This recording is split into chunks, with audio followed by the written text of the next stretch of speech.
Bien, je vais laisser immédiatement la parole à Patrick Romestin afin qu'il fasse l'appel. Bonsoir à toutes et à tous. Alban Fontenil. Simone Christin Lafont, remplacée par René Suchet. Ouais, si on peut baisser le son, Alice, s'il vous plaît.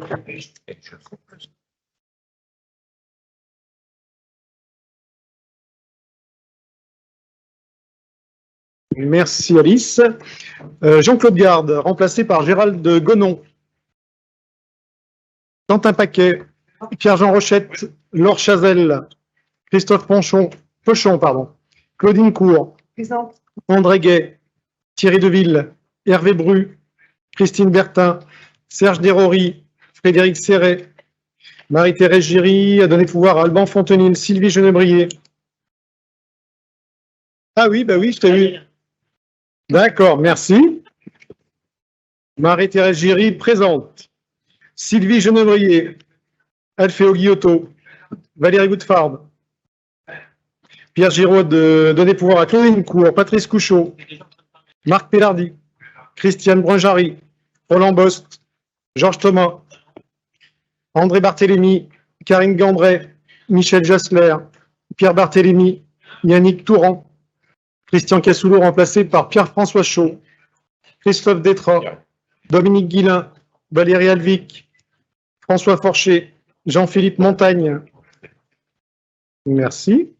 Pascal Roche, Serge Grandjean, Thierry Chavaran, Bernard Tranchant, Marie-Gabrielle Pfister, Thierry Missonnier, Patrick Romestin présent, Alain Limousin, Roland Bonnefoy, Thierry Gouby, Pierre Verdier, Georges Boncompin, Daniel Dubost, René Avril, Bernard Coutançon, Christophe Basile, Christiane Bayet donné pouvoir à Cindy Giardina, Abderrahim Bentayeb, Jean-Yves Bonnefoy, Pierre Contrino, Bernard Cotier, Géraldine Dergelet, Catherine Doublet, Jean-Marc Dufix a donné pouvoir à Patrice Couchot, Jean-Paul Forestier, Cindy Giardina, Martine Grivillers a donné pouvoir à Jean-Paul Forestier, Cécile Mariette, Gérard Vernet, Martine Matra, Stéphanie Fayard, Julien Degout, Gérard Barou, Michel Robin, Pierre Garbil, Monique Ray, Christine Masson, Stéphanie Bouchard, Patrick Ledieu, Joël Épinat, Marc Archer,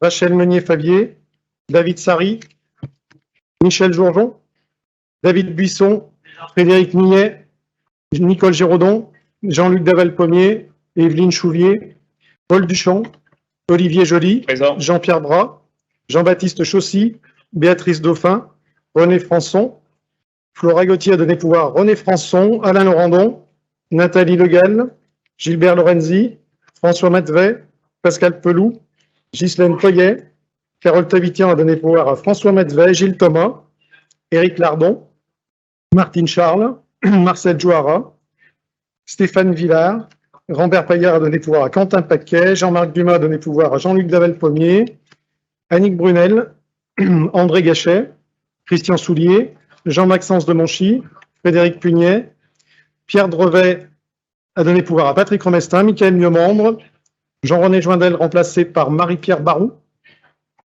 Jean-Marc Grange, Marie-Thérèse Gagnère, Christophe Breton a donné pouvoir à Thierry Gouby, Julien Ronzier remplacé par Annie Dety, Yves Martin, Sylvie Bonnet, Thierry Hareux, Nicole Pinet, Gérard Peslon,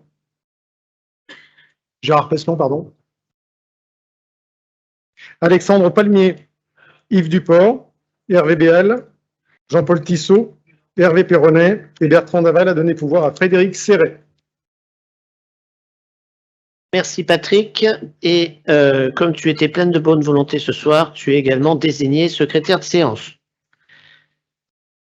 Sur l'approbation du procès-verbal du 13 septembre 2022, y aurait-il des questions, des remarques? Non. Alors, pour une partie de la salle, si vous appuyez sur votre bouton pour parler, il ne va pas s'allumer. Donc, je ne peux pas vous dire qui parce que c'est des numéros. Vous vous affolez pas, vous levez la main, il y aura un micro HF qui se déplacera. Et ben voilà, il est chez Alain Laurendon. S'il n'y a pas de remarques, pas de questions sur le procès-verbal, qui est contre, qui s'abstient, je vous remercie. Petite précision également, compte tenu que les montants n'étaient pas suffisamment préciser est juste, les délibérations 4, 26 et 27 sont reportées au Conseil communautaire de novembre. Ça concerne une modification du marché de travaux de voirie, les projets de décision modificative du budget assainissement et celui de l'eau potable. Et on commence par des sujets sur les marchés publics. Yves Martin. Merci, Président. Bonsoir à toutes et tous. Nous avons ce soir 3 marchés et le premier concerne l'acquisition de véhicules neufs et d'occasion. Ce marché avait été initialement voté au mois de mai où nous donnions délégation au Président pour signer les acquisitions de véhicules. Or, il se trouve que dans l'estimatif qui avait été fait de ces différents lots de véhicules, nous étions un petit peu en dessous du prix que nous avons actuellement au niveau des véhicules ou neufs ou d'occasion. Et il se trouve que nous avons 2 véhicules qui sont tombés en panne et qui ne sont pas réparables et il faut faire des acquisitions et nous ne sommes pas assez hauts dans l'estimatif qui avait été prévu. Donc voilà le résumé de ce marché. Il est donc proposé au Conseil communautaire de bien vouloir donner délégation au président ou son représentant pour attribuer et signer les marchés d'acquisition de véhicules dans la limite des montants susmentionnés et l'autoriser à signer toute modification de contrat éventuelle dans la mesure où elle n'impacte pas le montant du marché. Y a-t-il des questions? Oui, si, il y a une question.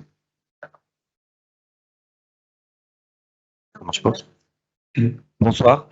Je voulais juste savoir, dans le contexte actuel, en fait, de forte augmentation des prix de l'électricité et de l'essence, est-ce qu'il a été envisagé d'acheter des véhicules compatibles avec le bioéthanol?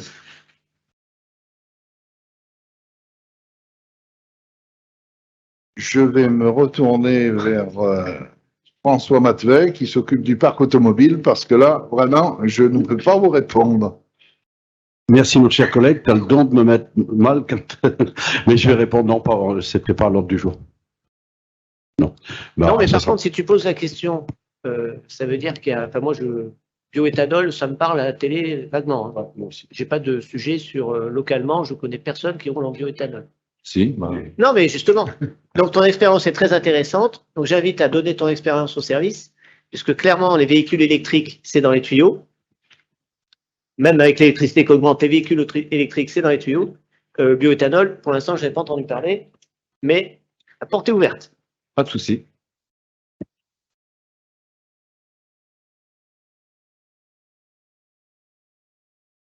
Ah, vas-y. D'autres questions? Yves? Donc, nous pouvons passer au vote. Qui est contre? Qui s'abstient? Je vous remercie pour l'unanimité. Marché suivant, il s'agit de la consultation pour les travaux de rénovation de la station de traitement des eaux usées de la Vacheresse sur la commune de Saint-Hilaire, Cusson-la-Valmite. Le présent marché englobe les travaux suivants: construction d'une station d'épuration type filtre planté de roseaux à 2 étages de capacité nominale de 120 équivalents habitants et avec une mise hors service de l'existant. Les critères de jugement sont le prix des prestations 40%, la valeur technique 60%.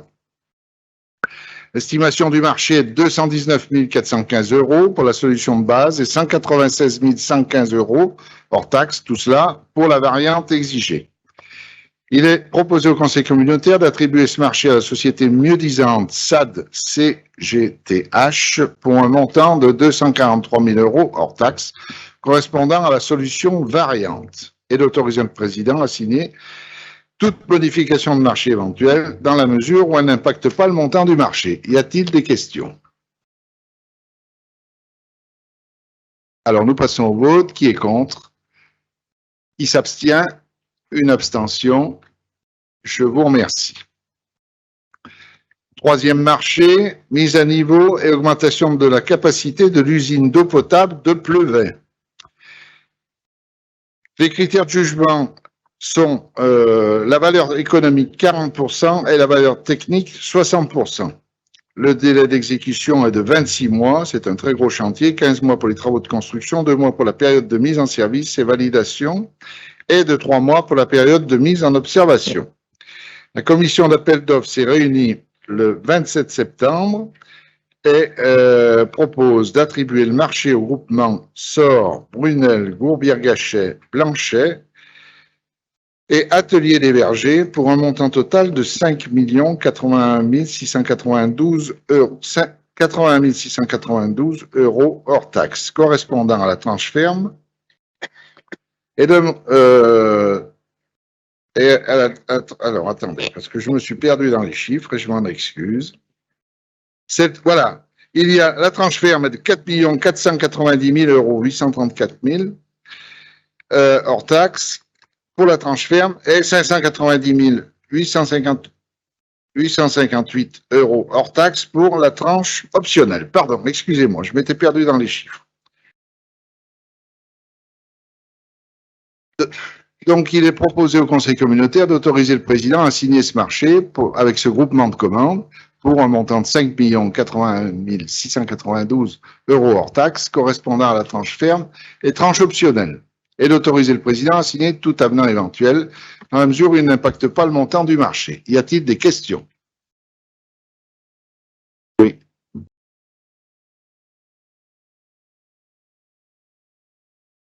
Micro pour Pierre Verdier. Et ensuite, il y a Thierry Chavaron.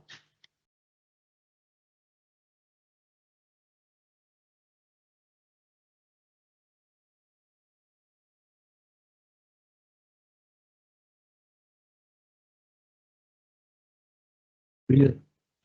C'est bon? Ça marche? Oui, la station de Pleuva, elle est située où, s'il vous plaît? Mieux. Oui, limite Montbrison-Savigneux, c'est ça? Oui. Elle est sur Savigneux. Patrice Couchot, tu voulais dire quelque chose? Question peut-être de Thierry Chavaran, comme ça je ferai une réponse groupée. C'est bon? Je peux parler? Oui. Oui, comme il s'agit de travaux d'un montant important, on peut avoir un peu plus de précision sur l'objet de ces travaux exacts. Voilà. Non, c'est pour moi. Oui. Vas-y. Oui. Donc, j'ai bien fait d'attendre la deuxième question. Donc, la station du Pleuvet est située rive droite du Vézézy, juste avant le pont de chemin de fer situé sur la commune de Savigneux, juste avant le rond-point. Aujourd'hui, c'est une unité de production qui potabilise, il est où Thierry?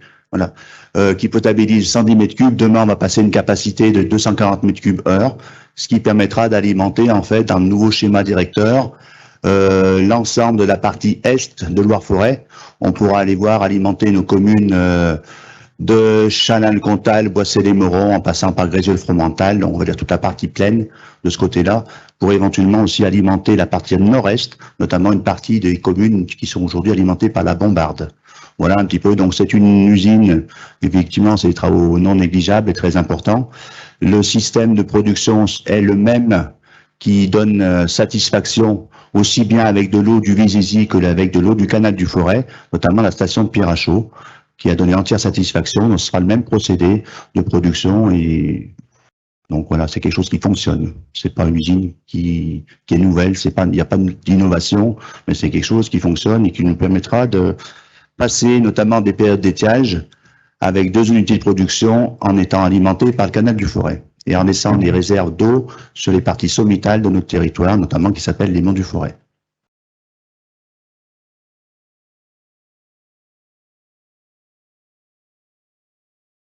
Alors, ne minimisez pas mes connaissances techniques dans le domaine, parce que je peux vous dire que, en ce qui concerne la tranche ferme, il s'agit de travaux liés à la création de nouveaux étages de traitement. C'est important, ça, écoutez bien. Et la tranche optionnelle, qui est une étape de traitement appelée interozonation. Retenez ce mot, il est important. Voilà, je voulais vous le dire quand même. Ah ben c'est bien interrogénation. En fait, c'est uniquement préparer le génie civil si demain la loi se durcit, notamment en ce qui concerne l'eau potable. L'ozone, en fait, permet de faire disparaître certaines particules qui sont non désirées dans l'eau potable du robinet. Et c'est la même chose à Pierrachot, c'est le CIPEM qui avait fait les travaux au préalable. Donc, on est prêt pour, si demain l'ARS nous dit qu'il faut passer sous des lampes ultraviolets, hein, l'ozone, c'est ça. Donc voilà, on sera prêt pour les années futures.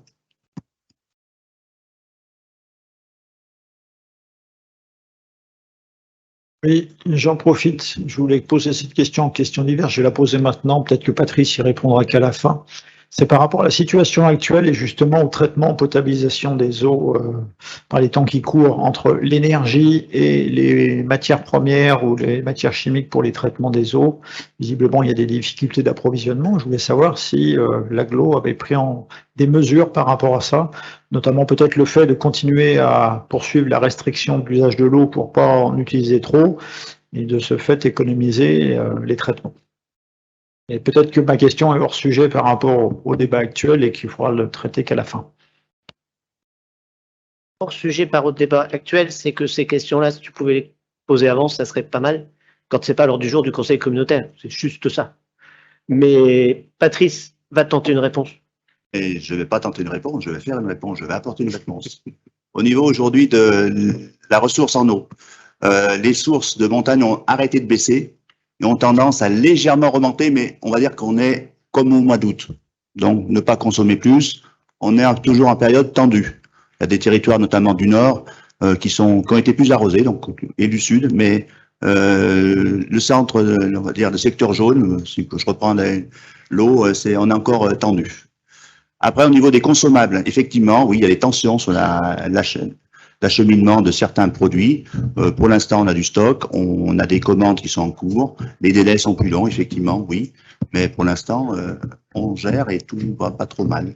Et au niveau de l'énergie électrique, je pense que c'est la question que tu me posais, donc je vais faire une réponse au nom aussi de Thierry. Au niveau de l'énergie électrique, eh bien, l'eau potable en consomme beaucoup moins que l'assainissement qui va voir ses coûts augmenter l'année prochaine, mais bon, c'est peut-être pas le sujet aujourd'hui, mais nous, on a peu de surpresseurs, en général, on préfère descendre l'eau que la remonter, mais en période d'étiage, et bien forcément, les surpresseurs fonctionnent, donc on consomme plus aussi.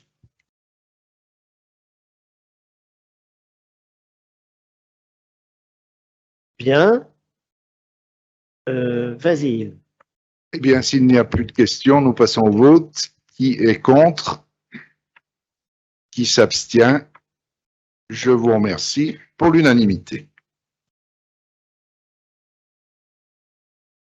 Donc, la délibération, non, on arrive à la délibération, pardon. 5, puisque la 4 est retirée, et ce sont des sujets ressources humaines. Patrick Remestre. Effectivement, point numéro 5 concerne une adaptation au tableau des effectifs. Tout d'abord, avec le poste numéro 400, il vous est proposé de supprimer ce poste en catégorie C pour le créer en catégorie B suite à une réussite de concours. Donc, comme vous l'avez vu, cette suppression-création sera effective simplement à la nomination de l'agent. Et il nous est demandé aussi, en cas de vacance de poste, en l'absence éventuelle de candidature de titulaire, d'autoriser le recrutement d'un agent contractuel pour ce poste. Pour le poste numéro 13, c'est exactement la même chose, qui concerne un poste de gestionnaire finance. Supprimer le poste en catégorie C et le passer en catégorie B. Ensuite, une création de poste au service commun de secrétaire de mairie. C'est pour la commune de Gumières, suite à l'adhésion justement de la commune de Gumières à ce service commun. Et donc, il vous est proposé de créer le poste numéro 507 en catégorie C, avec une quotité horaire de 19 heures, sur les grades d'adjoint administratif, adjoint administratif principal deuxième et première classe, donc pour la commune de Gumières. Ensuite, toujours pour le même service, suite à la demande de la commune de Ailleux, il vous est proposé de modifier la quotité horaire du poste 453 de 18h30 à 20h hebdomadaire. Et ensuite, comme vous l'avez vu sur la note de synthèse, des modifications d'indice de rémunération pour 5 postes. Voilà. Y aurait-il des questions sur ces points? S'il n'y a pas de questions, on passe au vote. Qui serait contre? Un contre. Qui s'abstient? Une abstention. Je vous remercie. Le point numéro 6, c'est tout simplement suite au rapport de la Chambre régionale des comptes. Il nous est demandé de lister les situations d'astreinte et les cadres d'emploi concernés.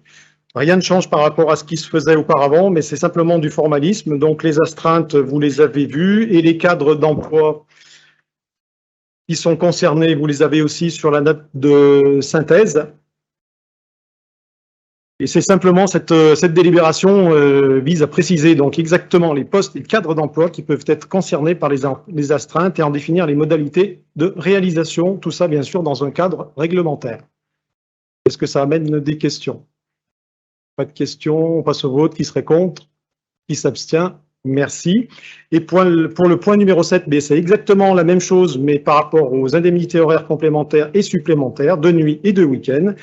Toujours suite au rapport de la Chambre régionale des comptes, et là aussi, c'est proposé une délibération qui visera à préciser les postes et les cadres d'emploi de la même façon qui peuvent être concernés, et particulièrement les montants, là aussi, tout de suite, pardon, dans le cadre réglementaire.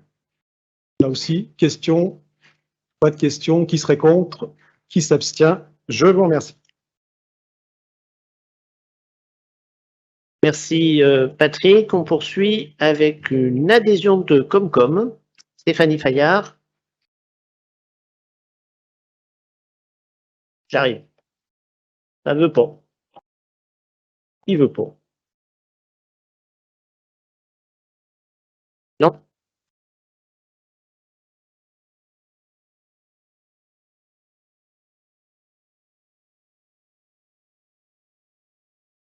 Bonsoir à toutes et tous. Donc, la communauté de communes Val-de-Cher Controis souhaite adhérer à l'établissement public Loire. L'établissement public Loire est un outil des collectivités en faveur du développement durable du bassin de la Loire et de ses affluents. Cette adhésion doit être approuvée par l'ensemble des collectivités membres. Il est donc proposé au conseil communautaire de bien vouloir émettre un avis favorable à l'adhésion de la communauté de communes Val-de-Cher Controis à l'établissement public Loire. Y aurait-il des votes contre? Des questions? C'était simple, le sujet était simple. Des abstentions? Eh bien, je vous remercie pour cette unanimité. On poursuit avec Jean-Paul Forestier pour des sujets économie. Oui, bonsoir à toutes et à tous. Un sujet simple aussi, c'est l'approbation des comptes de gestion de Novim 2021. Loi Forêt étant actionnaire de Novim, il est proposé au Conseil communautaire d'approuver ces comptes pour l'année 2021. Y a-t-il des questions? Pas de questions? Des votes contre? Merci. Abstention, oui. Oui, il s'agit de la vente d'un terrain sur la zone de la Gravour située à Luriac. Voilà, donc il vous est demandé d'approuver la vente d'un terrain, enfin, voire de 2 terrains, à monsieur et madame Astier. Il est situé sur cette zone aux conditions suivantes. L'un qui est situé dans le ZAC dans le périmètre de la ZAC d'une surface de 2057 m², au prix de 9 € le mètre carré. L'autre qui est hors ZAC, donc inconstructible, au prix de 3 € le mètre carré. Monsieur et madame Astier désire implanter un local de 500 m² environ pour le commerce et la réparation de motocycles. Y a-t-il des questions? Des abstentions? Des votes contre? Merci. Là, il s'agit d'un terrain sur la zone de Champ de Mars à Savigneux. Il s'agit d'un échange avec Soult, d'un terrain avec un propriétaire riverain. Il vous a demandé d'approuver l'échange de terrain en vue de rendre homogène une surface permettant à TDS Transport de pouvoir construire un bâtiment rectangulaire. On voit dans le triangle rouge, en fait, le triangle rouge va superposer avec un autre triangle. 2 triangles rectangles forment un rectangle.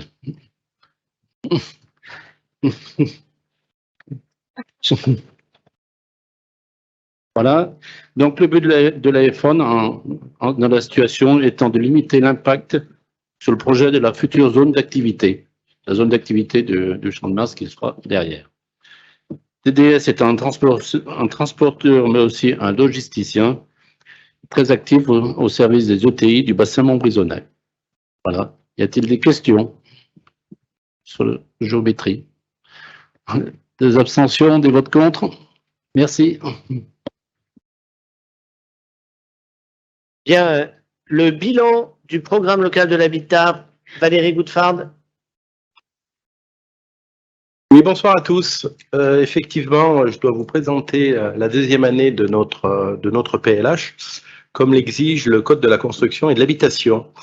Pour rappel, notre PLH... N'hésitez pas à mettre vos micros bien devant la bouche parce que on entend plus ou moins. Oh, vous entendez mal, Président? Oui, oui, oui. Au fond de la salle, le maire du son m'écoute très bien d'ailleurs. Donc, oui, donc le PLH, il avait été approuvé le 18 janvier 2020 sous l'ancienne mandature et il est pour une durée de 6 ans. Et pour rappel, il y a quand même un fléchage de 12 millions d'euros. Le bilan, il a pour objectif de présenter des données clés en matière d'habitat sur le territoire et il fait le point d'avancement des 21 actions prévues dans ce cadre-là. Il fait apparaître les principaux résultats suivant les grandes familles d'actions qui sont détaillées dans la note de synthèse et qui sera envoyée à toutes les communes après l'approbation. Donc les actions de revitalisation de centre-bourg au sein de Loire-Forêt, c'est les actions d'accompagnement des communes, de les petites villes de demain, tout ce que le service planification de Claudine apporte aux communes. Évoluer et observer, c'est l'animation de l'observatoire, les liens avec les acteurs de l'habitat, les études thématiques, l'étude de logements vacants qu'on mène actuellement. Il y a une étude sur les copropriétés, sur le marché local de l'immobilier, la rénovation énergétique des secteurs pavillonnaires. On a aussi travaillé sur l'aide à la production neuve de logements locatifs sociaux publics et à la reconquête du parc existant. Il y a 572 250 € qui ont été engagés pour 187 logements sociaux publics financés. Mettre en place une politique de mixité du parc social dans le cadre des dispositifs de la CIM, dispositif de reconquête et d'amélioration du parc privé, et notre fameux PIG, le programme d'intérêt général sur la période 2022-2026, et qui a pour but sur les 5 ans de rénover 2380 logements. Et qui fonctionne très très bien, l'ancien a très bien fonctionné, et aujourd'hui, au vu du contexte énergétique, les appels vont bon train et pour répondre justement à toutes ces précarités énergétiques que tout le monde vit. Donc ce deuxième bilan, donc comme je vous l'ai dit, il sera transmis à toutes les mairies et à Madame la préfète, et il vous est demandé ce soir de bien vouloir acter la deuxième année du bilan annuel du PLH, approuvé le 28 janvier 2020, et autoriser le président à signer toutes les pièces administratives et techniques s'y rapportant. Y a-t-il des questions? Il n'y a pas de questions. Y a-t-il des abstentions? Des votes contre? Je vous remercie. J'espère que vous m'avez écouté. Merci Valérie de cette intelligible présentation. Rajouter et insister sur les 2 millions par an qui sont apportés par Loire-Forêt Agglomération à l'ensemble de ce dispositif, que ce dispositif concerne les communes et les habitants, et que l'information, n'hésitez pas en tout cas à transmettre l'information à l'ensemble des habitants. Après, ils sont éligibles ou pas, mais en tout cas, ça concerne bien l'ensemble de la population. Donc, faites passer l'info dans vos communes, et tout n'est pas encore largement, complètement consommé pour les travaux, même si ça commence vraiment à se savoir. Donc, et tu as eu raison aussi de le préciser, toutes les communautés de communes ou toutes les communautés d'agglos n'ont pas forcément de programme local de l'habitat. C'est une volonté qui existe depuis maintenant plusieurs années sur Loire-Forêt. On poursuit sur des sujets, un sujet mobilité. Éric Lardon. Oui, merci Président. Il s'agit donc dans ce rapport d'une opportunité sur une réflexion globale dans le cadre d'un protocole porté par l'État sur le convoiturage. Donc ce protocole regroupe un certain nombre de partenaires que sont la région, que ce soit le conseil départemental, que ce soit Forest, qui sont appelés également à signer cette convention, enfin Saint-Étienne Métropole et j'en passe. Et puis il y a bien sûr le syndicat des mobilités des territoires, avec lequel on participe assez régulièrement sur les dispositifs et les actions. L'idée, c'est d'être intégré dans ce dispositif pour permettre donc des améliorations dans le cadre des aires de convoiturage et d'avoir un maillage, une certaine logique, une certaine cohérence dans les actions qui sont menées. Ça peut passer par le développement de l'outil de la région comme Movici, par exemple, qui fonctionne bien d'ailleurs sur notre secteur, qui est bien utilisé. Et puis c'est pour apporter des services aux convoitureurs et puis bien sûr des aménagements en concertation donc avec les services de l'État, d'autant plus que les services de l'État visiblement sont prêts à aider dans le financement de cette opération. Voilà, je ne sais pas si ça suscite des observations. Non? Y a-t-il des oppositions? Pas d'opposition, des abstentions? Abstention, une abstention. Je vous remercie. On poursuit avec une offre de concours au Smaggle. Pierre-Jean Rochette. Merci, bonsoir à tous. Alors, je vais vous parler d'un ponton et je vais vous demander de nous accompagner donc pour voter une offre pour voter ce fonds de concours au Smaggle. Il s'agit en réalité de changer le ponton que nous avons sur l'île du Châtelet et pour desservir la chapelle du Châtelet. Ouais, c'est assez bucolique et ça mérite vraiment le détour. Je vous invite d'ailleurs tous à aller y faire une petite balade.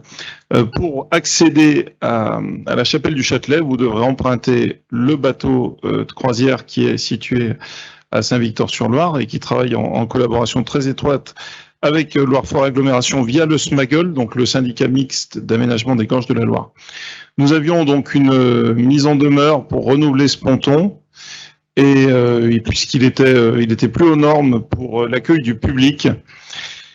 Et nous avons eu la chance de trouver un ponton d'occasion et c'est vraiment une bonne affaire qu'on va voter ce soir parce que le premier ponton que nous avions installé à Saint-Victor avait coûté 140 000 €. Là, c'est un ponton d'occasion que nous avons trouvé à Miribel et que nous allons acheter 15 000, qui avec les frais d'installation, de transport par convoi exceptionnel et tout ce qui va avec, va revenir en gros à 50 000.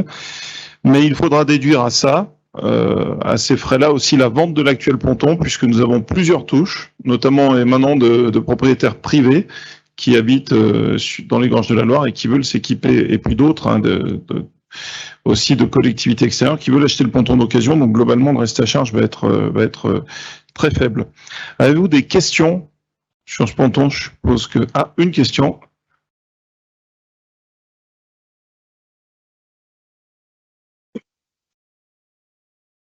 C'est à quelle occasion que le bateau de croisière va sur l'île? Parce que d'habitude, les circuits n'incluent pas du Châtelet.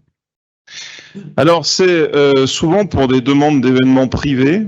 Et puis, désormais, maintenant que le ponton neuf permettra au bateau d'accoster sans difficulté, parce qu'en fait, ce qui se passait, c'était que non seulement le ponton était vétuste, et en même temps, il avait du mal à encaisser les 45 tonnes du bateau hein, quand il s'accoste, parce qu'avec les propulseurs d'étrave, je sais pas, il faut aller mettre l'arrière du bateau contre le ponton, il y a besoin un peu de le taper. Donc effectivement, c'est vrai qu'on n'y allait pas très souvent, mais maintenant, à compter de l'installation de ce nouveau ponton, on va y aller plus régulièrement, mais soit pour des séminaires d'entreprise, soit pour des demandes privées, des privatisations de sites, ou tout simplement pour dans l'organisation régulière du croisiériste. Mais là, c'est lui qui va décider comment il organise ses tournées.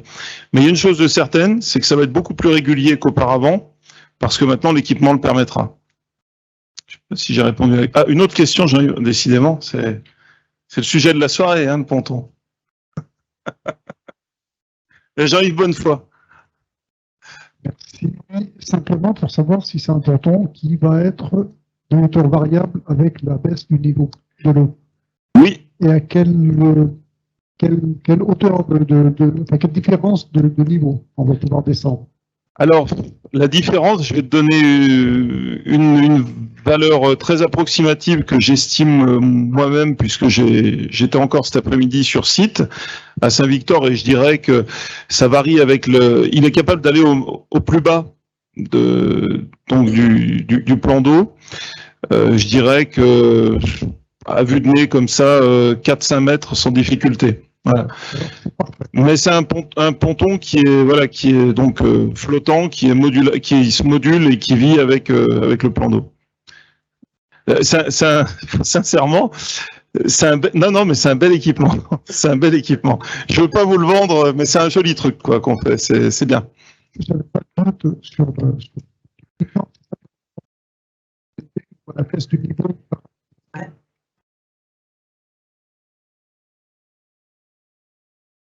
Ça va là ou pas? C'est mieux. Je parle pas. Non, c'est simplement par rapport à la baisse de niveau l'été, notamment du barrage de Grandjean, où on a eu cet été le souci par rapport aux équipements nautiques de Saint-Victor. Donc, si on fait quelque chose, autant que ça soit adapté pour l'avenir.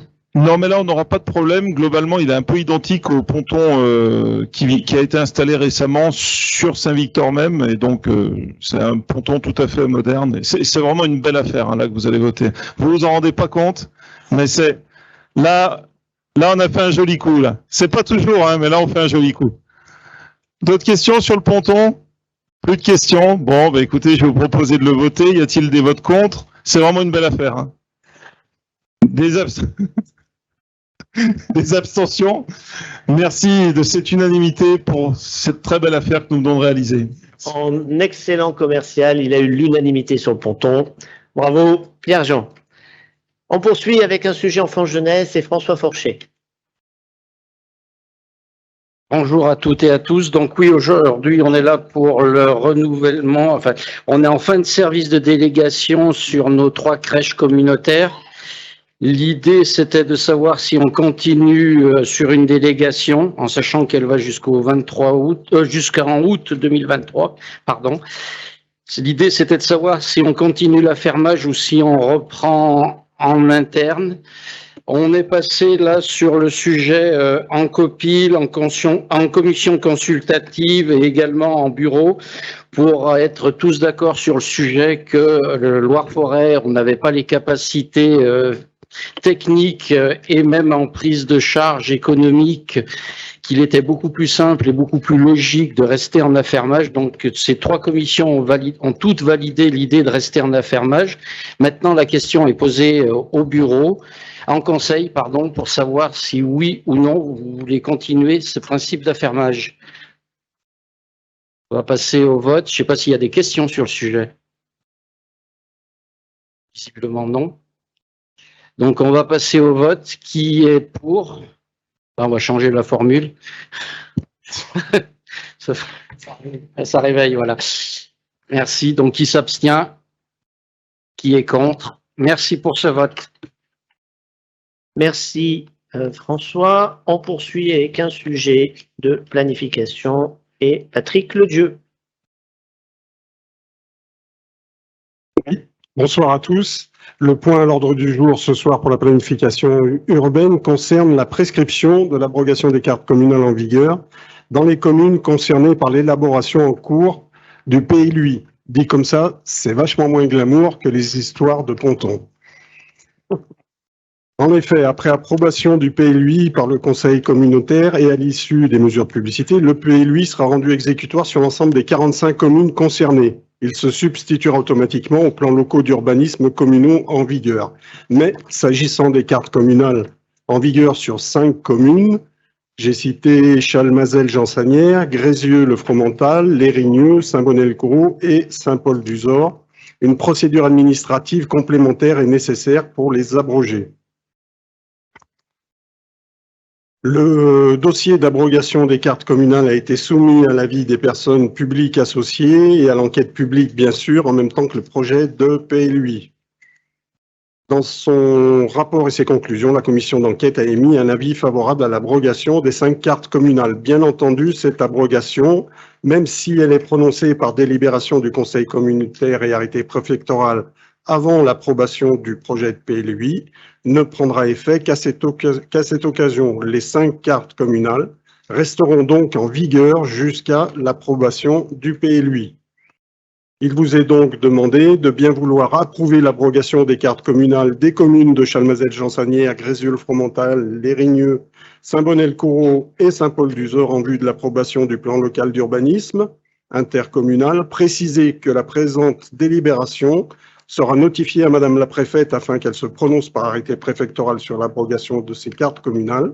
Indiquer qu'en vertu de l'article R 163-10, l'abrogation ne prendra effet que le jour où la délibération approuvant le plan local d'urbanisme intercommunal deviendra exécutoire. En décembre. Peut-être. Est-ce qu'il y a des questions? Qui est contre?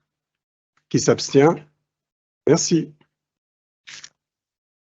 Merci Patrick. Je donne la parole à Marie-Gabrielle Pfister pour des sujets sur l'environnement. Bonjour à toutes et à tous. Le premier sujet est un sujet éducation à la santé et à l'environnement. Beaucoup d'entre vous connaissent l'association SILDEA, qui est sur le Boisnais. Alors, pour information, moi je l'ai découvert, mais je ne savais pas. SILDEA, ça veut dire Centre d'initiative locale pour le développement de l'emploi et des activités. Voilà. Donc, cette association anime des modules d'éducation à la santé et à l'environnement auprès des jeunes publics, sur tout le territoire de Loire-Forêt, écoles, collèges, accueil collectif. Et elle propose à l'agglomération d'intervenir dans tous ces champs de compétences communs sur le cycle de l'eau, les déchets, l'agriculture, la biodiversité. Bon, pour rappel, notre collectivité est engagée dans un ambitieux programme de transition écologique et de préservation de la santé et de l'éducation des jeunes publics. C'est inscrit dans son plan de mandat dédié à l'environnement, mais également dans le contrat local de santé. Donc, on vous propose d'accepter une convention signée avec le SILDEA, qui serait une convention pour 16 mois d'animation, donc pour le jeune public, pour des animations qui se dérouleraient de septembre 2022 à décembre 2023, dont le montant serait pour ces 16 mois de 71 000 €. Cette action s'inscrit dans le cadre du programme de l'éducation santé-environnement, qui est soutenu financièrement par l'ARS, l'Agence régionale de santé. Auriez-vous des questions? Si vous n'avez pas de questions, on peut passer au vote. Qui est contre? Qui s'abstient? Je vous remercie pour cette unanimité. Donc, deuxième sujet environnement. Il s'agirait d'une convention signée concernant la construction de la station multi-énergie sur l'agglomération de Loire-Forêt. Vous vous souvenez que l'entreprise Seven, en partenariat avec l'entreprise Robert Forêt Énergie, a été lauréate de l'AMI qui avait été lancée par l'agglomération pour gérer cette station multi-énergie dans la zone des Granges à Montbrison. Le compromis de vente a été signé au mois de juin et l'arrêté de permis de construire a été signé le 26 juillet. Compte tenu du contexte actuel d'augmentation forte du prix du gaz, je n'apprends rien à personne, Seven connaît actuellement des difficultés importantes concernant la rentabilité du projet. Et ces incertitudes actuelles engendrent un délai supplémentaire qui nous demande de quelques mois pour la réalisation du projet. Donc, la présente convention a pour objet de fixer les conditions dans lesquelles le porteur de projet procède à la réalisation de construction et d'exploitation de cette station multi-énergie et précise notamment la date de mise en service de la station. Auriez-vous des questions? La date peut-être? Non?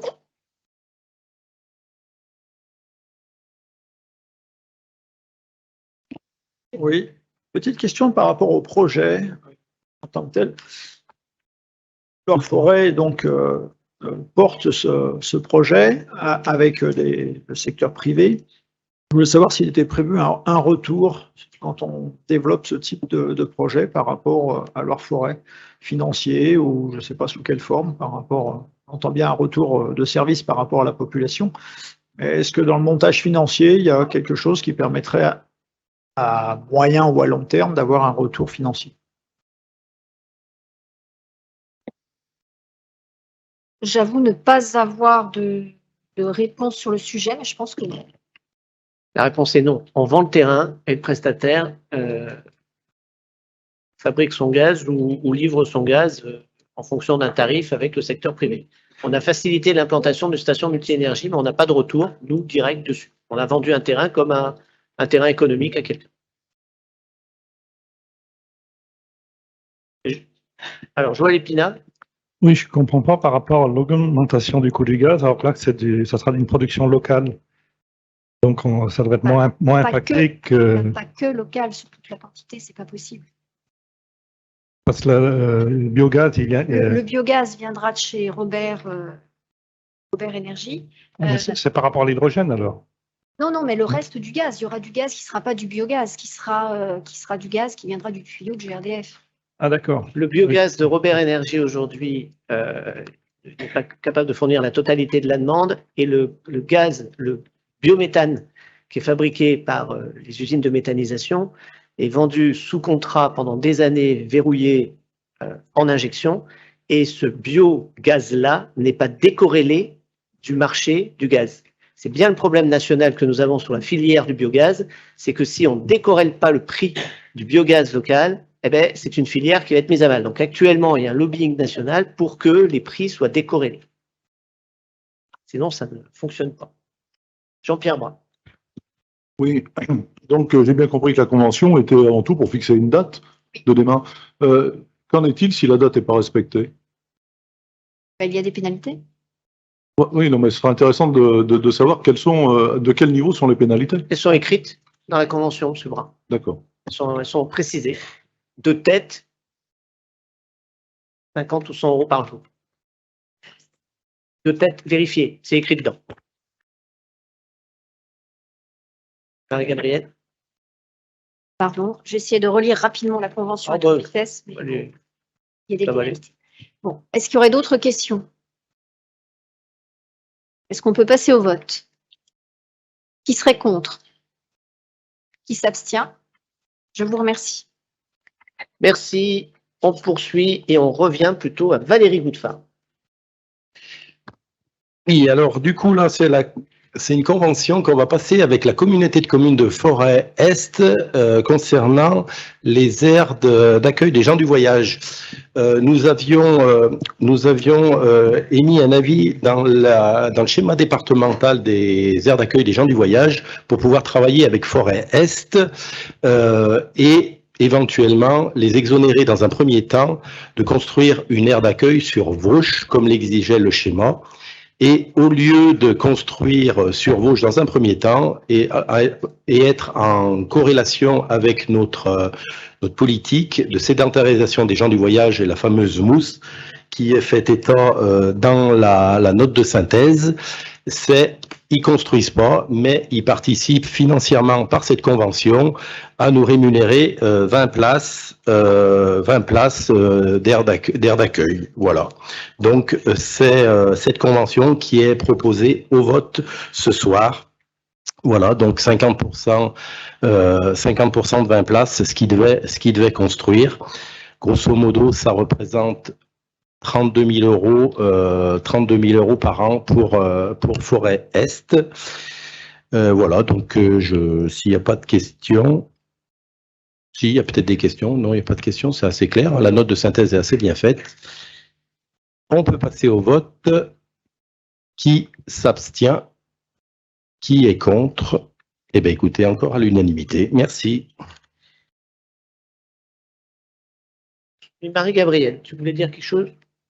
Oui, je ferai un petit aparté pour répondre de manière précise à la question.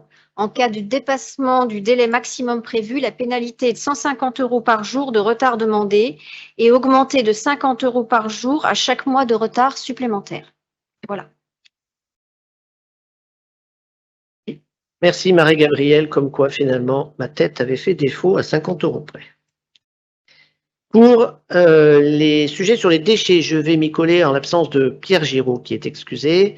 Donc il y a ces deux délibérations qui peuvent se reproduire chaque année, notamment la modification du zonage de Théum pour les propriétés situées à plus de 200 mètres du circuit de collecte. C'est tout simplement lié au fait qu'il y a des circuits de collecte qui ont été modifiés et des erreurs constatées. Donc c'est une délib qui régule ces erreurs ou les modifications de circuit. Y a-t-il des questions sur ce point? Pas de questions, on passe au vote. Qui est contre? Qui s'abstient? Je vous remercie. Et pour la redevance spéciale, celle-ci, c'est une délibération annuelle où chaque année, on redonne la liste qui sont à exonérer de la taxe d'enlèvement d'ordures ménagères pour différentes raisons, dont les 4, et vous avez les 4 possibilités d'exonération. C'est en fonction de ce qu'ils payent en redevance spéciale. Et donc, vous avez en annexe la liste de ces entreprises, et notamment parmi elles, il y a un certain nombre d'entreprises qui utilisent du traitement du déchet privé. Des questions sur cette liste? Pas de questions? Qui est contre? Qui s'abstient? Je vous remercie et on enchaîne sur un certain nombre de sujets finances et je laisse la parole au Premier vice-président Olivier Joly. Oui, merci Président. Bonjour à toutes et à tous. Un premier sujet qui concerne les admissions en non-valeur, c'est quelque chose qui revient régulièrement dans notre instance. Vous avez sur cette délibération l'ensemble des créances qui sont soit éteintes, prescrites ou admises en non-valeur qui ont été transmises par le Trésor public. Concernant le budget général, il y en a pour 3 633 €. Pour le budget des ordures ménagères, 34 084 €. Le budget d'assainissement, 93 369 € et le budget d'eau potable, 29 600 €. Vous avez eu le descriptif dans la note sur les différents types de créances qui nous ont été transmis donc par le Trésor. Y a-t-il des questions? Il n'y a pas de questions, on va passer au vote. Qui serait contre? Qui? Oui. Il y en avait une. Ah, pardon. Oui. Oui, juste une question par rapport à ça. C'est bon, il y a tout un tas de raisons qui amènent à cette admission en non-valeur, mais compte tenu de la situation actuelle et des augmentations, je pense notamment à la TOM, est-ce que vous ne pensez pas qu'il risque d'y avoir une explosion dans les années à venir de ces sommes?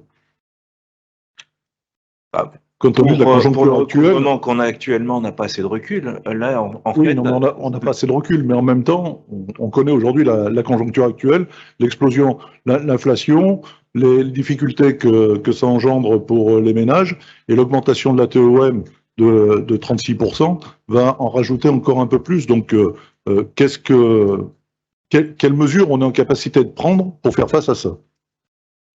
Alors, c'est pas l'objet du jour, parce que là, on passe des créances qui sont anciennes.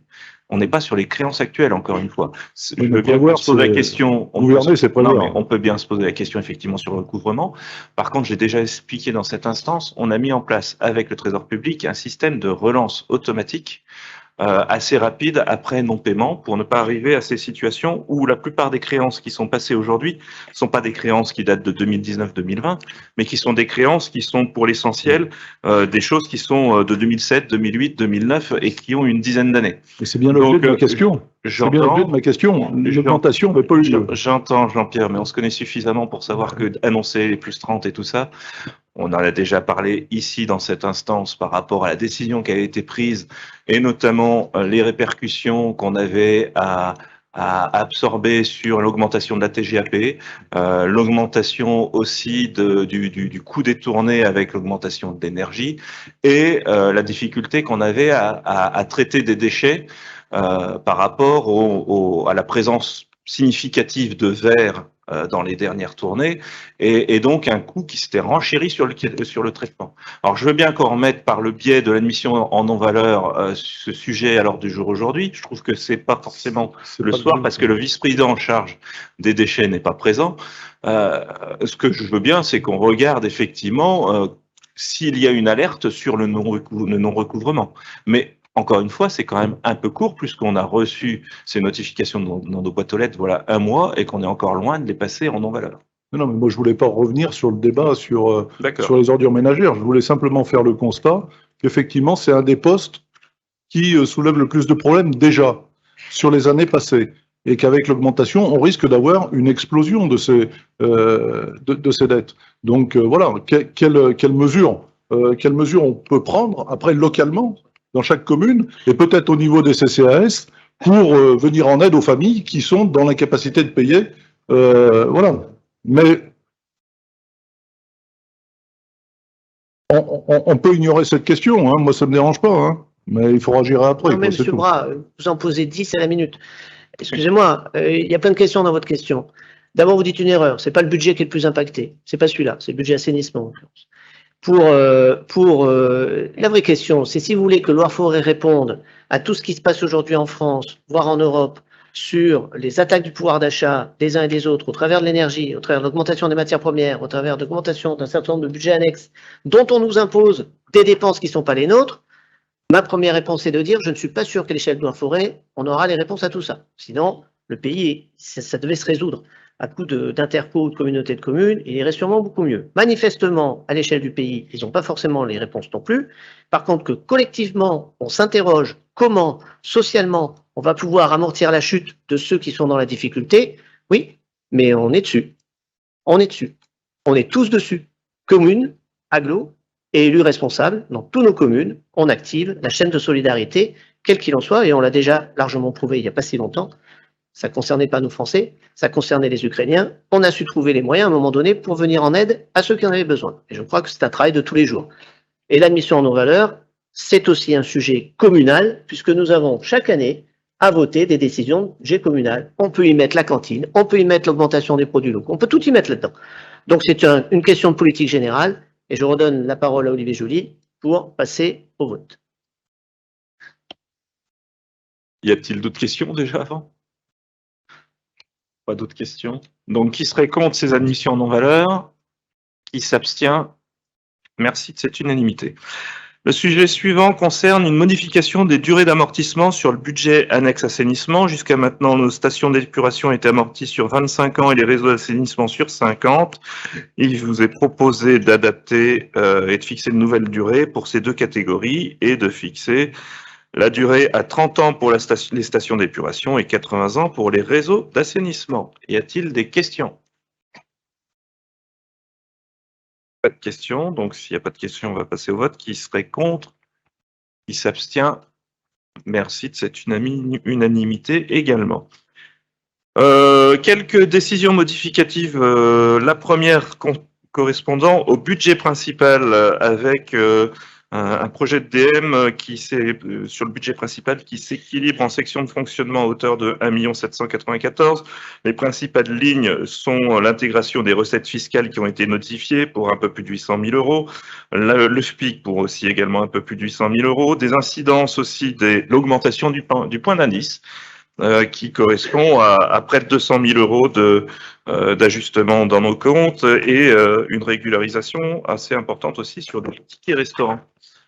Et dans la section investissement, le projet de décision modificative porte s'équilibre à hauteur de 2,2 millions, 2 288 000 exactement, avec un ajustement du virement de la section de fonctionnement pour 1,7 million et quelques compléments de crédit pour voirie communautaire pour 250 000 euros, des crédits pour des opérations sur l'aire d'accueil des gens du voyage de Montbrison pour 130 000 euros, pour la piscine du Petit Bois également. Voilà, quelques lignes budgétaires de passer sur cette décision modificative. Y a-t-il des questions? Oui. Ah, faut amener le micro.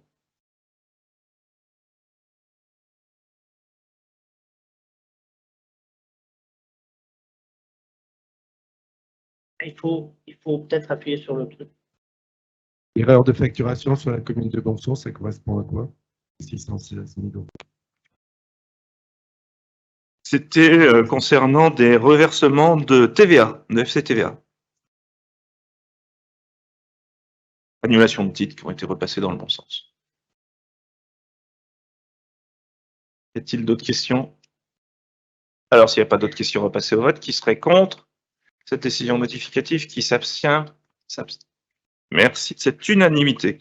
Alors, on va passer au prochain budget qui est le budget annexe des zones économiques. Alors là, c'est simplement quelques écritures d'ajustement suite à des achats-ventes de terrain sur la zone des étangs et celle des carchons. Donc, vous avez quelques mouvements qui ont été précisés sur la note qui a été produite. Vous voyez, en variation de stock de terrain. Y a-t-il des questions? Non. Qui serait contre? Qui s'abstient? Merci de cette unanimité. Donc, le président l'a dit tout à l'heure, les projets de décision modificative d'assainissement et de budget d'eau ont été reportés au prochain conseil puisqu'on n'avait pas tous les éléments. On avait encore d'autres choses à rajouter et plutôt que de refaire plusieurs fois des DM, on a préféré reporter pour en avoir une correcte directement la prochaine fois. Donc, on va directement au numéro, à la délibération 28, qui porte sur la décision modificative du budget annexe des ordures ménagères. Et là, le projet de DM s'équilibre notamment avec des ajustements de crédit à faire, encore une fois par rapport à la hausse de l'impôt de l'indice. Donc, il y a une répercussion de 28 000 euros et, comme tout à l'heure, sur les tickets restaurants. Donc, une petite décision modificative sur le budget annexe des ordures ménagères, puisqu'elle s'équilibre à 13 000 euros. Y a-t-il des questions? Pas de questions. Alors, on va passer au vote. Qui serait contre? Qui s'abstient? Merci de cette unanimité. Dernier sujet, finances. Le sujet de la taxe d'aménagement. La taxe d'aménagement, on en a parlé voilà quelques jours en Conseil des maires. On avait écrit sur ce sujet d'ailleurs avec le président Omer en début août pour alerter sur la chose. La loi de finances 2022 a fait évoluer le versement de la taxe d'aménagement et amène les EPCI et les communes à délibérer sur une répartition de cette taxe d'aménagement entre les uns et les autres. Un groupe de travail a été constitué sur le sujet dans le cadre du pacte de solidarité, qui travaille également sur le fonds d'aide aux communes qui vous sera bientôt présenté. Et afin d'avoir une juste répartition de la taxe d'aménagement, qui, encore une fois, n'est plus optionnelle mais obligatoire par la loi, il a été estimé, on a essayé d'estimer sur l'ensemble du mandat précédent l'ensemble des investissements qui avaient été portés par les communes d'une part, additionnés, et par le PCI d'autre part. Je parle bien des investissements. Concernant les investissements de l'EPCI, on a retraité tout ça du coût de THD, puisque le THD avait un impact très important en termes d'investissement de l'intercommunalité. Et en faisant le total sur le mandat 2014-2020, on est arrivé à des investissements communaux qui représentaient tout agrégé sur notre territoire 28,5 millions à peu près d'euros, et un investissement, des investissements communautaires qui ressortaient autour de 12 millions d'euros, soit une répartition 70-30, 70% portés par les communes et 30% par l'agglo. L'ensemble de la taxe d'aménagement sur Loire-Forêt-Agglo, aujourd'hui, tout confondu, et en faisant la moyenne des 5 dernières années, c'est à peu près 2 millions d'euros par an. Les communes les plus impactées étant, concentrant, on consacre 1 million d'euros sur les deux total sur 4 communes. Donc qui sont les plus impactées, mais bon, c'est le jeu de la solidarité. Et il a été proposé par le groupe de travail, et ce qui a été exposé la semaine dernière en conférence des maires, donc de fixer une répartition à 25%, et non pas 30%, donc 25% pour Loire-Forêt et 75% pour les communes, étant entendu que donc 25%, si vous avez bien suivi, sur 2 millions d'euros, ça fait 500 000. Et ces 500 000 euros, on les réinjecte dans deux lignes budgétaires. Une à hauteur de 60% sur le financement du développement économique pour 300 000 euros, donc à peu près, environ. Et 40%, les 40% restants pour abonder le fonds de soutien aux communes qui sera prochainement présenté à tous. Et à ce moment-là, qui serait réinvesti dans les communes comme une forme de cercle vertueux. Voilà en quelques mots ce que je pouvais dire sur la taxe d'aménagement. Je ne sais pas si j'ai été clair. Oui, oui. Bon. Y a-t-il des questions? Oui, une. Ah non, il est tout. Il faut passer le micro. Ah, on revient après. D'accord. Il a le micro. Oui, dis-moi. Vas-y. Oui, juste une question technique par rapport à la taxe d'aménagement. L'État a rendu obligatoire cette répartition. Et donc là, l'agglo a fait des calculs assez compliqué, je pense, pour arriver à ces pourcentages.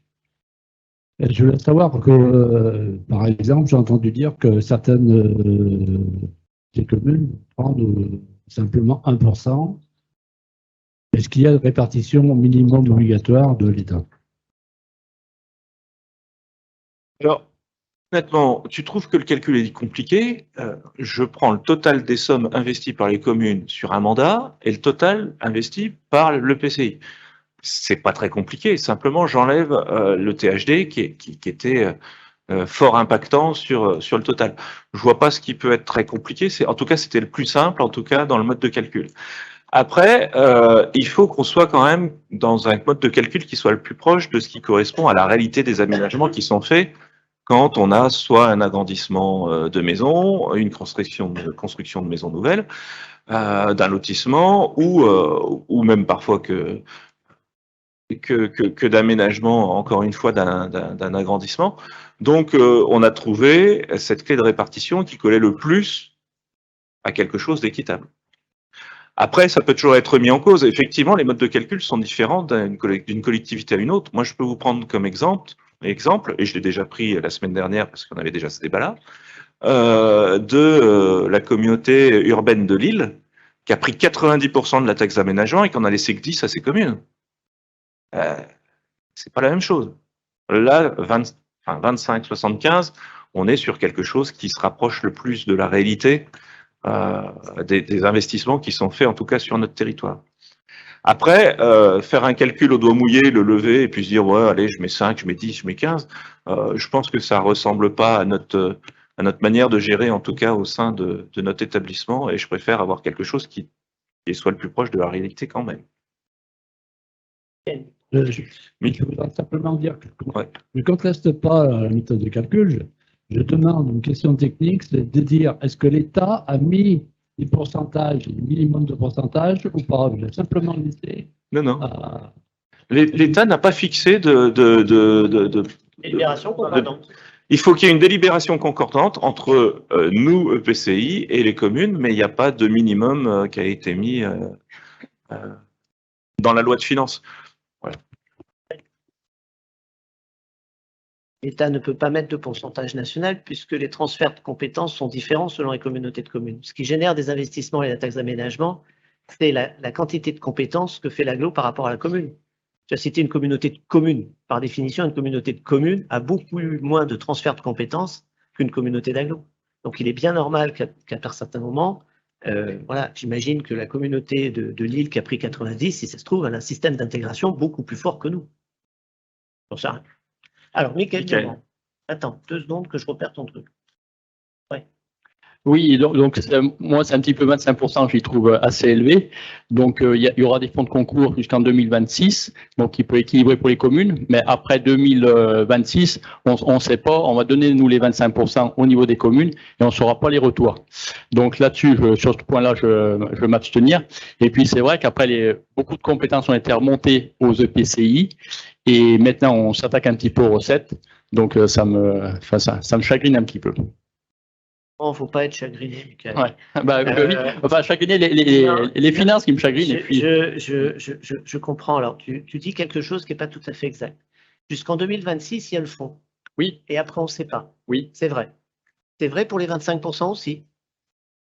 C'était quelque chose qui peut être délibéré. Bon, une fois que c'est acquis, je pense. C'est quelque chose qui peut être délibéré. Le fonds, une fois que c'est acquis. C'est une délibération concordante du conseil. Oui, concordante. Non, mais je t'apporte juste la précision. C'est vrai dans les 2 cas. Moi, si tu considères que le fonds ne peut être remis en cause en 2026, et bien évidemment, ce sont des nouvelles équipes. Il peut être remis en cause. Tout ce qui est délibéré peut être remis en cause. Oui, c'est le cas du 25%, c'est le cas des politiques de centre-bourg, c'est le cas des politiques de mobilité, c'est le cas de Faut respirer, c'est le cas du PLH, c'est le cas de tout. Toute la politique communautaire votée au Conseil communautaire peut être, sur un plan de mandat nouveau, requestionnée. Oui, je comprends. Après, juste en complément, c'est pour ça qu'on avait écrit début août pour dire à toutes les communes, il y a 58 communes qui sont à moins de 4% de taxes d'aménagement, d'essayer de revoir pour ceux qui pouvaient le faire, et ces 58-là, en rajoutant un point, vous voyez, les 25%, ils y sont. ça n'impacte pas du tout sur votre fiscalité communale. Après, bah, effectivement, il y a des communes qui n'ont pas la possibilité parce qu'ils étaient déjà à 5. Monique. Oui, il est bien question que ce reversement prendra effet au 1er janvier 2022, si ma mémoire est bonne. Oui, mais il sera fait sur les comptes de gestion 2022, donc en début 2023. D'accord. Et pensez-vous, comment dire, revaloriser ce taux de reversement pour l'année 2023 et les années suivantes? Parce que je ne l'ai pas vu, c'est pour ça que je me pose la question. Pas pour l'instant. Pas pour l'instant. Merci. Thierry. Arrête d'appuyer sur ton. Voilà. Voilà, merci.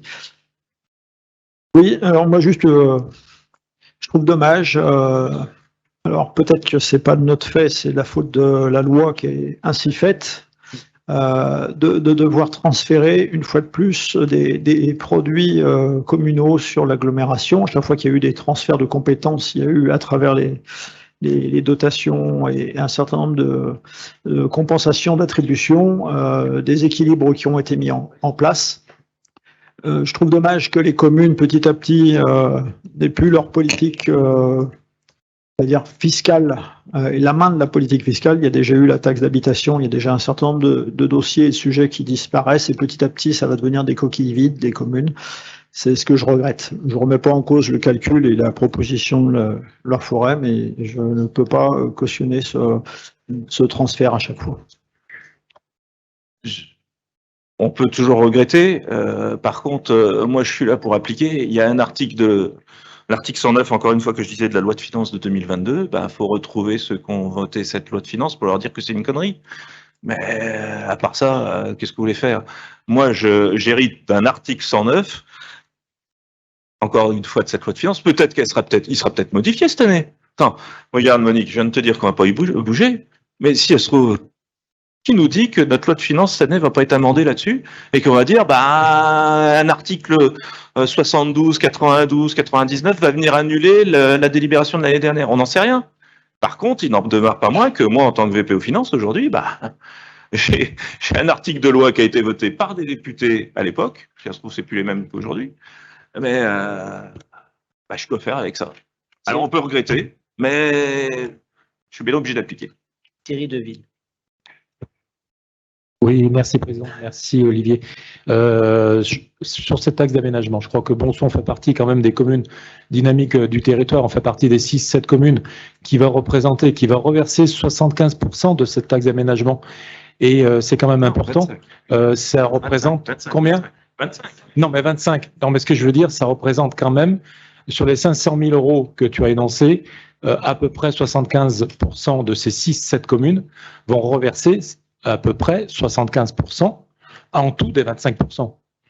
Donc, du coup, Bonson, forcément, comme tu as dit, Olivier, très justement, on ne peut pas faire autrement. Cet article a été voté, point. Là, ça s'arrête là, l'histoire. Maintenant, je trouve que ce fonds de 500 000 euros, tu l'as juste dit correctement, c'est 40% qui seront reversés à ce fonds de solidarité. Ça représente quand même 200 000 euros. 200 000 euros qui vont être reversés. Je trouve que c'est beau de reverser 200 000 euros à un fonds de solidarité. On va le voir peut-être plus tard ou dans d'autres conseils du CM, on va dire, de leur forêt. Ces 200 000 euros, je faisais partie donc de cette commission. Ces 200 000 euros, ça représente quand même pour 35 communes de moins de 500 habitants pour faire on va dire des travaux d'investissement de 5 700 euros si mes souvenirs sont bons. C'est quand même énorme ce que l'on fait, ce qu'on appelle la solidarité. Je trouve que c'est très bien ce que vous faites. Et encore merci d'avoir redonné cette taxe d'aménagement dans le fonds commun, dans le fonds de solidarité pour 200 000 euros. Et les 400 000 euros ou les 300 000 euros sur une autre ligne, ce qu'on appelle la vie économique, qui est très importante sur la forêt, qui est en plus très dynamique sur le territoire. Alban Fontenay. Merci. Thierry, moi je te rejoins aussi. Après, pour ce qui est de la hausse du point, je veux dire, pour les petites communes comme nous, en augmentant notre point d'un point déjà, on va retomber sur nos pattes normalement. Après, et je vais pousser un peu plus sur le point économique, avec les difficultés d'énergie, de mobilité qu'on a aujourd'hui, si cet argent il peut aider à développer nos zones économiques, notamment sur les polarités, notamment bois sur mon secteur, et créer de l'emploi pour nos habitants, ça c'est quelque chose de très important. Après les 40%, tu parles de 5 000 euros, moi j'ai calculé autour de 15 et 20 000, plutôt pour les communes de moins de 200. Et ça c'est pas rien. Pour certains, ça représente pas grand-chose, mais pour des communes comme les nôtres, c'est important.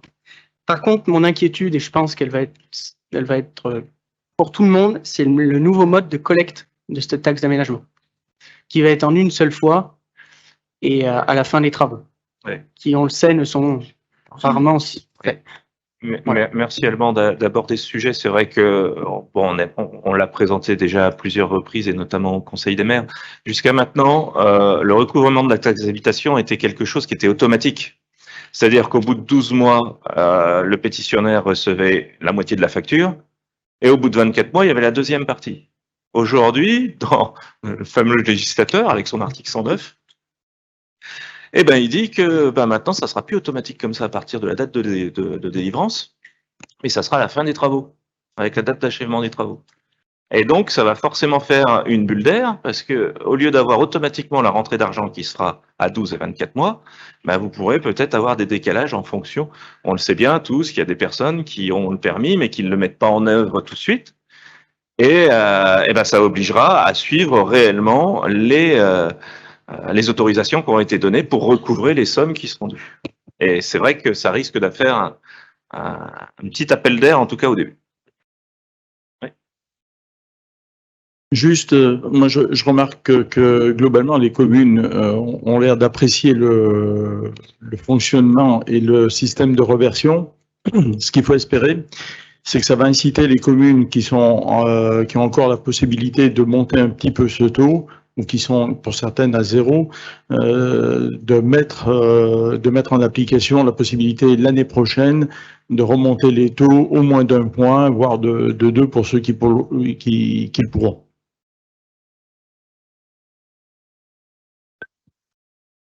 Avant le 31 juillet et plafonné à 5%. J'ai entendu un certain nombre de remarques ce soir et c'est vrai que finalement, ce qui me vient à l'esprit, c'est de dire que quand on a quelque chose à mettre en place et qu'on le fait finalement collectivement avec l'appui des services sur des calculs sensés, ça nous évite finalement de prendre des décisions à l'emporte-pièce qui ne sont pas structurées sur une base. Parce qu'il n'y aurait rien de pire dans ces moments-là. Parce que ça voudrait dire qu'on fait n'importe quoi, n'importe quand sur des répartitions. Donc, il faut des bases. 2, il y a qu'est-ce qu'on fait de cet argent. Donc, effectivement, c'était dit dans la note de synthèse et redit par Olivier et redit par des intervenants, c'est la redistribution.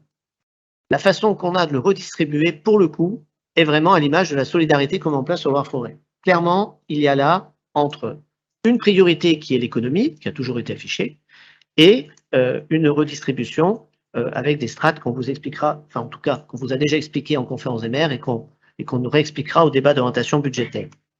Et puis, sur les communes et le financement communaux, j'ai une information nationale, c'est pas si souvent que je l'ai fait, c'est que je viens d'apprendre que les 10 millions d'euros qui sont consacrés à l'augmentation de la DGF seront exclusivement mis sur les dotations de solidarité rurale.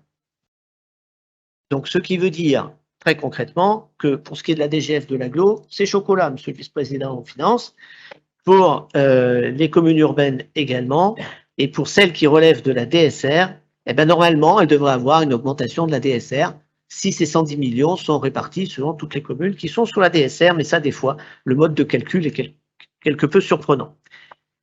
C'est pour une annonce de 2023. Olivier, si tu veux bien enchaîner. S'il n'y a pas d'autres questions, on va passer au vote. Qui serait contre? Un contre Thierry. Qui s'abstient? 1, 2, 3, 4. 4 abstentions. Et donc, tous les autres. Bien écoutez, merci. Voilà. Bien, merci. C'est une délibération que vous devez avoir dans vos conseils municipaux. Ce n'est pas des sujets faciles à expliquer. Je remercie vraiment, parce qu'au final, c'est une très très forte majorité qui est sur un sujet qui n'est pas facile. Donc, peut-être est-ce la preuve que ça a été largement travaillé et collégialement travaillé. En tout cas, merci pour ce travail. Je ne suis pas certain que tout soit aussi simple quelquefois chez les collègues agglo, parce que ce n'est pas des sujets faciles. Claudine. Oui, bonjour. Écoutez, je vais vous parler de revitalisation de centre-bourg-centre-ville. La commune de Montbrison, qui a été lauréate à l'Action Cœur de Ville, souhaite mettre en place une opération programmée d'amélioration de l'habitat en renouvellement urbain, donc une OPAH RU. Ce dispositif se matérialise par une convention qui sera signée entre l'État, l'ANA, le département, Loire-Forêt Agglomération et la commune de Montbrison pour une période de 5 ans. Elle vise principalement à améliorer l'attractivité résidentielle et la mixité de peuplement, de lutter contre la vacance résidentielle, d'améliorer la qualité du parc habitat, de traiter certains îlots stratégiques d'habitat dégradés ou vacants qui deviennent donc inhabitables en l'état, et de valoriser le patrimoine bâti et les espaces publics. Donc, cette OPAH permettra d'avoir un objectif d'amélioration de 150 logements, dont 30 par an. La commune se positionne, elle, en tant que maître d'ouvrage dans le cadre donc de cette opération. Elle aura pour mission le financement, le pilotage, le suivi et l'animation. Et Loire-Forêt s'engage, quant à elle, à participer financièrement au suivi d'animation d'OPA à hauteur de 50% du reste à charge de la commune, à apporter des aides financières aux propriétaires qui sont déjà fléchés dans le cadre de notre PIG, notre programme d'intérêt général, de participer financièrement aux études complémentaires, là aussi à hauteur de 50% du reste à charge, et de développer le partenariat avec des guichets uniques de la Maison de l'Habitat et notamment de la plateforme énergétique. Le prévisionnel, c'est quand même un budget total de 3 890 000 euros qui sera financé pour partie par l'ANA à 2 398 000 par la ville à 1 700 500 euros et par LFA à hauteur de 495 000 euros. Il vous est demandé ce soir d'approuver cette convention d'opération programmée d'amélioration de l'habitat et d'autoriser le président à signer la convention. Est-ce qu'il y a des questions? Est-ce qu'il y aurait des votes contre? Des abstentions? Merci. Le deuxième point, c'est plutôt sur l'ORT, l'opération de revitalisation de territoire, avec une convention cadre sur les petites villes de demain. En mars 2020, un travail avait été engagé par la commune de Montbrison, l'agglomération et l'État, ainsi que les partenaires, pour signer déjà une convention tripartite d'ORT. Cette convention a pour objet de fournir un cadre opérationnel à des actions en faveur donc de l'attractivité des centres-bourgs, centres-villes. Montbrison avait défini un périmètre d'intervention et cette convention ORT peut être ouverte à d'autres communes de la polarité. Et ce soir, il vous est demandé de l'ouvrir aux 4 petites villes de demain. Donc c'est Boin-sur-Lignon, Noir-Étable, Saint-Bonnet-le-Château, sur Île-Comtal.